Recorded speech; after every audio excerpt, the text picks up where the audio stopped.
السلام علیکم. ته پوهیږي کله نا کله د غصې په حالت کې د انسان د خولې نه داسې یوه خبره وځي چې په هغې سره د کلونو اوږده علاقه او رابطه ختمه شي. ته پوهیږي د ډیرو وجنو، طلاقونو او دغه رنګې د خپلولۍ د پرې کولو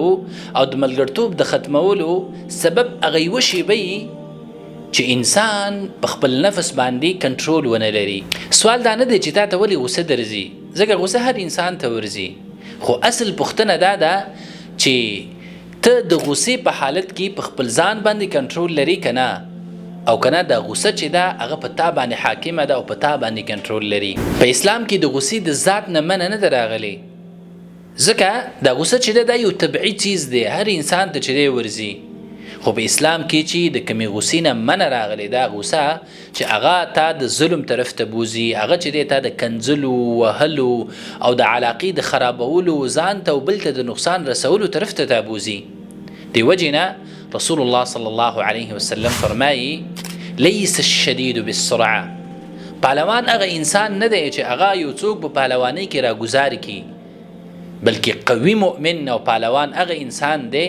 انما الشدید الذي يملك نفسه عند الغضب، چې د غصې په حالت کې په خپل نفس باندې کنټرول ولري،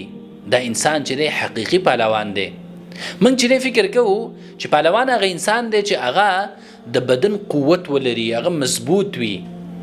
خو رسول الله صلی الله علیه وسلم موږ ته حقیقي پهلوان هغه راپېژندلی دی چې هغه د غصې په حالت کې په خپل نفس باندې کنټرول ولري. ډېر کله چې دی دا غصه د انسان د قوت نښه نه وي، بلکې دا د انسان هغه ضعف موږ ته راښکاره کوي چې دا د غصې په حالت کې په خپل ځان باندې کنټرول نه لري. کله کله یوه خبره، یو سپکاوی او یا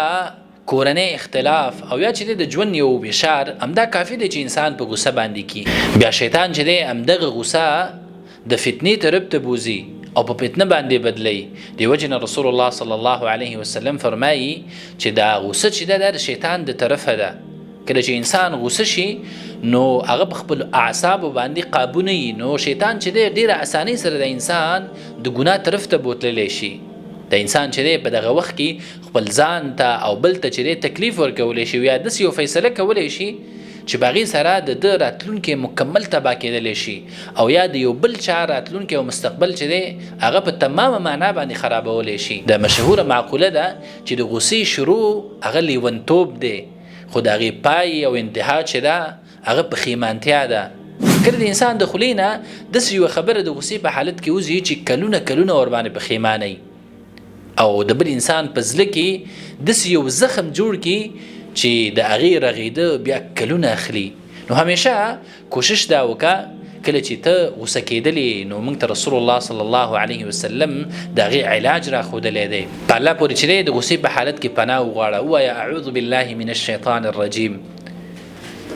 خپل حالت چې دی هغه بدل کا، که چېرته ته ناسې ودرېږه، که چېرته ولاړې کښېنه، حرکت وکړه، او دریم اودس وکړه، ځکه دا غصه چې ده د شیطان د طرفه ده، او شیطان چې دی هغه د وره پیدا شوی دی، او اوبه چې دی هغه اور لره مړ کوي.